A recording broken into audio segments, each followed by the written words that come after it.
Telangana CM Revanth Reddy AICC chief Mallikarjuna ఖర్గేతో భేటీ అయ్యారు. అనంతరం కేసీ వేణుగోపాల్తో రాష్ట్ర వ్యవహారాలపై చర్చలు జరిపారు. మంత్రివర్గ విస్తరణపై చర్చించినట్లు తెలుస్తోంది.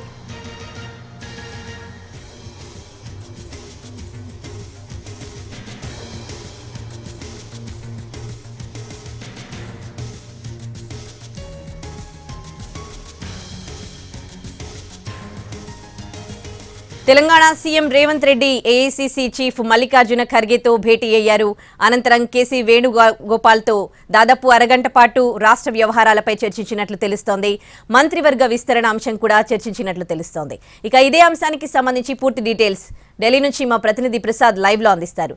ప్రసాద్, మంత్రివర్గ విస్తరణకు సంబంధించి వీళ్ళు చర్చించిన నేపథ్యంలో అంటే ఎవరి పేర్లు వినిపిస్తూ ఉన్నాయి, చర్చలు ఏ విధంగా జరిగాయి ప్రసాద్? సామాజిక వర్గాలు అదేవిధంగా జిల్లాల వారీగా ప్రాతినిధ్యం వీటన్నిటిని కూడా గతంలోనే చర్చించడం జరిగింది. అంతిమంగా నిర్ణయం తీసుకునేందుకు ఈరోజు ముఖ్యమంత్రి రేవంత్ రెడ్డి ఏఐసీసీ సంస్థాగత వ్యవహారాల ఇన్ఛార్జి జనరల్ సెక్రటరీ కేసీ వేణుగోపాల్తో భేటీ అయ్యారు.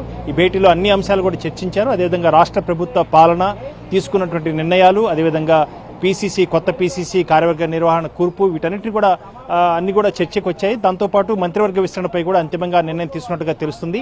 ఆ తర్వాత అరగంట పాటు కేసీ వేణుగోపాల్తో చర్చించిన తర్వాత నేరుగా ఖర్గే నివాసానికి వచ్చారు. ఏఐసీసీ అధ్యక్షుడు మల్లికార్జున ఖర్గేతో భేటీ అయ్యారు.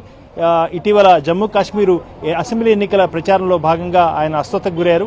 ఆ సందర్భంగా ఆయన పరామర్శించేందుకు వచ్చినట్టుగా తెలుస్తుంది. దాంతోపాటు రాష్ట్ర వ్యవహారాలు కూడా ఖర్గేతో కూడా చర్చించి అంతిమంగా మంత్రివర్గ విస్తరణపై నిర్ణయం తీసుకునే అవకాశం ఉంది. ఇప్పటి వరకు కూడా చూసుకున్నట్లయితే కొన్ని జిల్లాలకు ప్రాతినిధ్యం కల్పించేందుకు అవకాశం లేకపోయింది. అదేవిధంగా చాలా కాలంగా కూడా ఈ మంత్రివర్గ విస్తరణ పెండింగ్ లో ఉంది. దీనిపై అంతిమంగా నిర్ణయం తీసుకొని అతి త్వరలోనే బహుశా దసరా అక్టోబర్ 12వ తేదీలోగా మంత్రివర్గ విస్తరణ ఉండే అవకాశం ఉన్నట్టుగా పార్టీ వర్గాల నుంచి అందుతున్న సమాచారం అంటే తెలుస్తుంది. వీటన్నిటిపై కూడా ముఖ్యమంత్రి ఈ రోజు చర్చించిన తర్వాత తిరిగి ఆయన హైదరాబాద్ బయలుదేరి వస్తారు.